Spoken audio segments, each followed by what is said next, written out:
चुनावों से पहले तो कई यूट्यूबर मिलकर ये माहौल बनाने की कोशिश करते हैं कि इस बार तो जनता ने मूड बना लिया है कि मोदी को उखाड़ कर फेंक देगी। लेकिन जब चुनावों के परिणाम आते हैं तब ये पूरा इकोसिस्टम अदृश्य होकर वेकेशन पर चला जाता है या फिर आंसू पोंछकर अपने चित्त को ढांढस बंधाकर फिर अगले चुनाव के लिए तैयारी शुरू कर देते हैं। लेकिन अभी इनका ओवर टाइम चल रहा है, रात दिन एक किए हैं। किसी और को गोदी मीडिया कहने वाले अब पार्टियों के कार्यकर्ताओं के रूप में काम कर रहे हैं और सनक के स्तर पर यह सब किया जा रहा है। लोग इनको जुगुप्सा के साथ देख रहे हैं और क्या ही कह सकते हैं। लेकिन हमें तो वस्तु स्थिति बतानी है, जो है वह बताना है। अक्सर पूछा जाता है कि नरेंद्र मोदी को कैसे हराया जा सकता है। इस पर मेरा जवाब होता है कि समकालीन राजनीति में ऐसा कोई नेता नहीं जो मोदी को हरा सकता है। ऐसी बात नहीं है कि मोदी हार नहीं सकते, अवश्य हारेंगे, लेकिन कोई विपक्षी नेता नहीं हराएगा। मोदी की लोकप्रियता और उनका व्यक्तित्व उस शिखर पर पहुंच चुका है और मोदी को सिर्फ समय ही हरा सकता है। इस पर भी पूछा जा सकता है कि मोदी को क्यों नहीं हराया जा सकता। तब मैं सिर्फ एक वीडियो आपको दिखाना चाहता हूँ। गैस सिलेंडर 5,000 में मिलेगा हाँ, तब भी देंगे सर। किसको? मोदी वोट देंगे। और पेट्रोल 4,000 रुपये लीटर हो जाएगा तब मोदी वोट देंगे सर हम। मतलब इतनी दीवानगी है, एकदम सच्चाई बोलते हैं दिल। मतलब हम ठीक है बैठे संजय भक्त हम झूठ बोल रहे हैं सर। हाँ, हम झूठ एक पेट खाना खा ले लेंगे, वोट किसको? हाँ, एक पेट खाना खा ले वो हम मंजूर है, वोट मोदी को देंगे सर हम। एक साधारण सी दुकान में काम करने वाला व्यक्ति जब ये कह रहा है कि वो भूखा रह लेगा, महंगाई सह लेगा, बढ़ते पेट्रोल प्राइस से उसको कोई फर्क नहीं पड़ता, इसके बावजूद वो वोट मोदी को देगा, इस वीडियो में आपको हास्य दिखाई दे सकता है। पत्रकार का रवैया भले ही इस शख्स का मजाक उड़ाना हो सकता है, लेकिन ये जो जन भावना है इसे न तो ठुकराया जा सकता है और न ही इससे मुंह मोड़ा जा सकता है। भले ही आप मोदी के आलोचक हैं या समर्थक, इस देश की सच्चाई ये है जिसको आप नकार नहीं सकते। मोदी के आलोचकों को तो अपने कलेजे पर पत्थर रखकर इसे स्वीकार करना ही होगा, भले ही सार्वजनिक रूप से न सही, मगर बंद कमरे में जब भावी रणनीति बनाएं तब तो इस बात को संज्ञान में लेना ही चाहिए। मैं सिर्फ इस वीडियो के आधार पर ही मोदी को अपराजयी घोषित नहीं कर रहा। मैं सिर्फ इस वीडियो के आधार पर उस जन भावना को व्यक्त करना चाहता हूं तो देश में घर कर चुकी है। यह कोई अकेला वीडियो नहीं है जहां पर व्यक्ति अपनी सारी परेशानियां भूलकर मोदी के समर्थन में खड़ा है, और यह कोई पहली बात भी नहीं है। हर बड़े मिसमैनेजमेंट के बाद बड़े बड़े अखबारों पत्रकारों द्वारा आलोचनात्मक लेख लिखे जाते हैं, मगर जन सामान्य में उसका कितना असर होता है उसे दर्ज करने का हमारे पास कोई मात्रक नहीं है।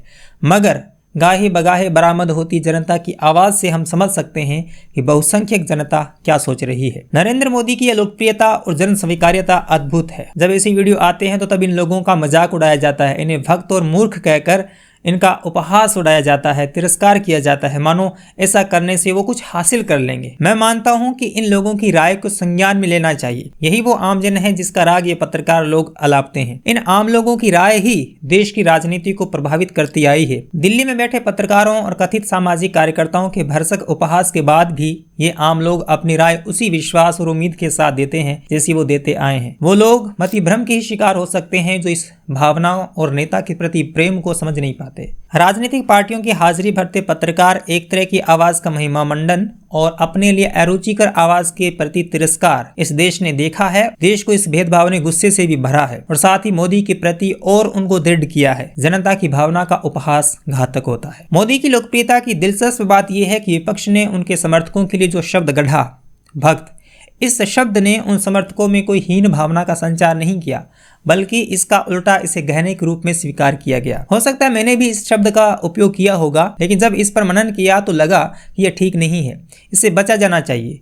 क्योंकि जब इस शब्द का उपयोग करते हैं तो भले ही अपनी ओर से उपहास उड़ा रहे हैं, मगर भक्त कहकर मोदी के प्रति उसकी अकूत स्नेह भावना और समर्पण भाव पर मुहर लगा रहे हैं। फिर यह मजाक का विषय नहीं है, यह चिंतन का विषय है कि किसी नेता ने जनता के भीतर इतनी गहरी जगह कैसे बना ली। ऐसी बात नहीं है कि मोदी की लोकप्रियता में उतार चढ़ाव नहीं आया है, बल्कि आया है, लेकिन यह गिरावट इस बात की तस्दीक नहीं करती कि जनता का मूड मोदी को बदलने का हो गया है या मोदी की जगह किसी और नेता की बाढ़ जोहने लगी है जनता। जब भाजपा ने 2019 के चुनाव में जब यह नारा दिया था कि मोदी नहीं तो कौन, तो उस चुनाव के परिणामों ने मानो दोहराया हो कि जी बताइए मोदी नहीं तो कौन। अगर आप राजनीति में रुचि रखते हैं और सामाजिक विज्ञान को समझना चाहते हैं तो इन बातों को नजरअंदाज नहीं कर सकते। अरविंद केजरीवाल, राहुल गांधी या ममता बनर्जी के समर्थक तो समर्थक, जनता की आवाज, लेकिन मोदी के समर्थक ब्रेन वॉश्ड और भक्त। इस तरह के निष्कर्ष और मायने त्रुटिपूर्ण हैं। विपक्षी दलों की ये भूलें शायद कालांतर में महंगी पड़ती जाएंगी। अब आप 2024 का चुनाव भी देख लीजिए। मोदी की कितनी ही लोकप्रियता गिर जाए, मगर इतना तो तय है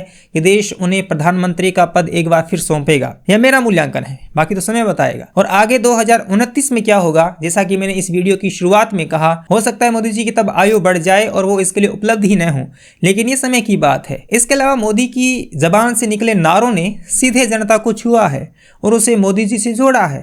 सबका साथ, सबका विकास और उसके बाद सबका विश्वास, इन नारों ने जनता के बीच एक जगह बनाई और जन कल्याणकारी योजनाओं ने सीधे अंतिम व्यक्ति को फायदा पहुंचाया। यह चीज जनमानस को महत्ती है और इसी विश्वास से इस चुनाव में भी नारा गूंजा, मोदी की गारंटी। और 4 जून को हम सबको पता चल जाएगा कि जनता ने फिर मोदी की गारंटी पर भरोसा जताया है या राहुल गांधी के न्याय की ओर उम्मीद भरी नजर से देखा है। अब आप एक बात और समझिए, नोटबंदी जैसे फरमान को सुनाने के बाद कोई नेता बच सकता है और फिर अगले चुनाव में बड़े बहुमत से जीत कर आ सकता है। यह संभव एक तिलिस्म से ही हो सकता है। अब आप देखिए उस वक्त के लोगों की रिएक्शंस। लोग खुद परेशानियां सहकर लाइनों में लगकर मोदी को डिफेंड कर रहे थे। उसके बाद ऐसे कई मौके आए तब सरकार घिरती नजर आई, मगर मोदी की छवि अक्षुण्ण रही। ऐसी बात नहीं है कि मोदी के काल में कोई बड़े आंदोलन नहीं हुए, बड़े बड़े आंदोलन हुए हैं। सीए आंदोलन समेत अनेक आंदोलन हुए हैं, मगर मैं कह सकता हूं कि जनमानस में इनका कोई खास असर नहीं हुआ, बल्कि सीए जैसे आंदोलनों ने वोटों के ध्रुवीकरण को ही बढ़ाया,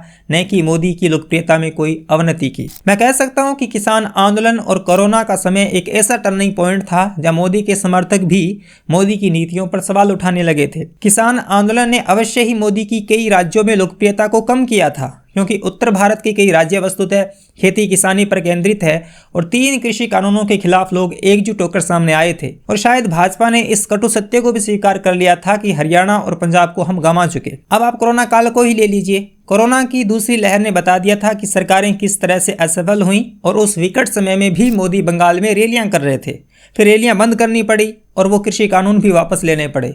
इनके अलावा ऐसा कोई मौका नहीं रहा जहां मोदी असहज हुए हों। इलेक्टोरल बॉन्ड जैसे मुद्दे को भी विपक्ष ने भुनाने की कोशिश की, लेकिन इस मुद्दे पर भी मोदी ने खुलकर बयान दिए हैं। इसलिए कोरोना में सरकार की कहां कमी रही, अर्थव्यवस्था की गति क्या थी और अब क्या है, सरकार पत्रकारों और मीडिया पर शिकंजा रखती है या नहीं रखती है, ये जनता को प्रभावित अवश्य करते होंगे, मगर क्या आमजन के ये सवाल हैं? मेरे ख्याल से नहीं।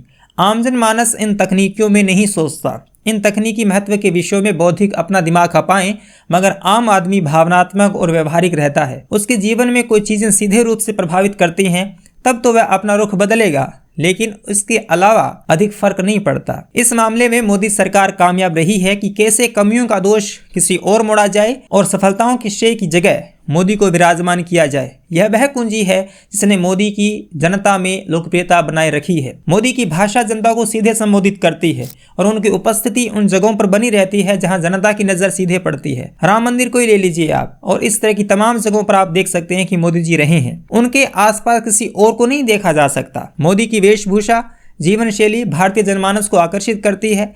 कोरोना की पहली लहर में मोदी ने थाली बजाने का कहा था और समूचा देश इन वक्त पर आश्चर्यजनक रूप से तमाम रोशनी बंद कर ताली थाली बजाने लगा था। उससे समझा जा सकता था कि मोदी की लोकप्रियता की जड़ें किस हद तक फैली हैं। और यह लोकप्रियता सिर्फ कोरा मैनेजमेंट नहीं है, इन सालों में हुए कामों को जनता ने प्रत्यक्ष रूप से अनुभव किया है। करोड़ों लोगों को फ्री राशन हो, चाहे बेरोजगारी की दर में गिरावट, सड़कें बनने का काम हो, चाहे अनुसंधान के क्षेत्र में गति, ये तमाम कार्य आप हम सब अनुभव कर सकते हैं। और हाल ही में दिया पालकी शर्मा का भाषण भी सुना जाना चाहिए, जिनको लगता है कि इन 10 सालों में कुछ नहीं हुआ है। इसलिए जानबूझकर गढ़े गए मुद्दे देश की हवा नहीं बदल सकते। कुछ यूट्यूबर्स की भड़ास और खुन्नस से देश कामों को नकार नहीं सकता और न ही इन तमाम आयामों को नजरअंदाज कर सकते हैं। और इन्हीं बिंदुओं में इस सवाल का जवाब है कि मोदी को क्यों नहीं हराया जा सकता और उनके आसपास कोई क्यों नहीं नजर आता। ये वीडियो और यह मेरी राय आपको कैसी लगी जरूर बताइए। मेरे काम को सपोर्ट कर सकते हैं और चैनल को सब्सक्राइब कर सकते हैं। बहुत बहुत शुक्रिया।